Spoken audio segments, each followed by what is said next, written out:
If you're like me and love demons and essentially want to include them in every army you build, let me tell you about the rules to do so and what the best options can be. Firstly, as long as everything shares a keyword, then you can soup whatever you want, but it will mean you lose some army-wide special rules, and this is a real downside. Say for instance with Death Guard you'd lose the Contagions of Nurgle, their -1 toughness ability. Also in Nephilim you would lose faction-specific secondaries. And I don't think that trade-off is really worth it. So the proper way to do it is to only take 25% or less of the army as demons, and technically it's measured in power level. If the army is a named Chaos God army, then you can only take demons from that god. Death Guard, Nurgle demons, Thousand Suns each only, World Eaters, Acorn, and Emperor's Children, Slaanesh demons. Otherwise you can take whatever demons you want. You can't take Bellicor without him breaking your army rules, and that's a real shame because he's so good. Unless of course you build his army of renown.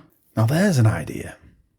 Some general things for demons, you can take relics, and they can all deep strike, just not with all the shenanigans that they have available. But there are drawbacks as well. There's no warlord traits, no warp storm abilities, no demon secondaries, and you need to consider the CP cost of having an extra detachment. But for the benefits of the units you're going to get access to, then that all seems worth it.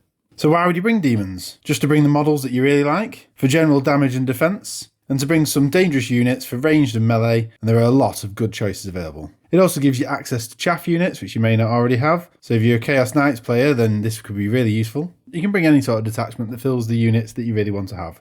Let's consider some of the best options to bring them. All the greater demons, but remember 300 points-ish, they'll be grabbing a big chunk of that 25%. They all have the Warp Locus ability to support demon deep striking. You have the Bloodthirster, the best for raw melee, it's fast and devastating. Lord of Change, super resilience against ranged. Reliable mortal wound output. The Great Unclean One, T9 resilient and a punchy blob. Keeper of Secrets, loads of attacks, reliable charges and heals itself when it kills anything. There's good troop options from all the gods. All are obsec and each brings something good. Bloodletters, a standout unit with great melee damage. Demonettes, fast also with good melee. And Plaguebearers and Horrors both provide durability. For firepower, then at the moment the single standout is Flamers of Zeech. You take these for their auto-hitting 12-inch flamers, only -2 AP 1 damage, but it's the amount of shots that they get. D6 plus 3 each, and a strat to get this to a flat 9 against big squads. Deep strike them in, but they're fast anyway, and you'll get a 3+ demon save against ranged, and with 3 wounds each, they'll actually be hard to get rid of. As special units, there are a few good ones. Nurglings provide forward deployments, which you don't usually get in Chaos armies. Beast of Nurgle, a great annoying unit with 7 wounds that heals itself entirely each turn. And Fleshhounds, cheap fast corn unit that will do a little with also hitting close range weapon,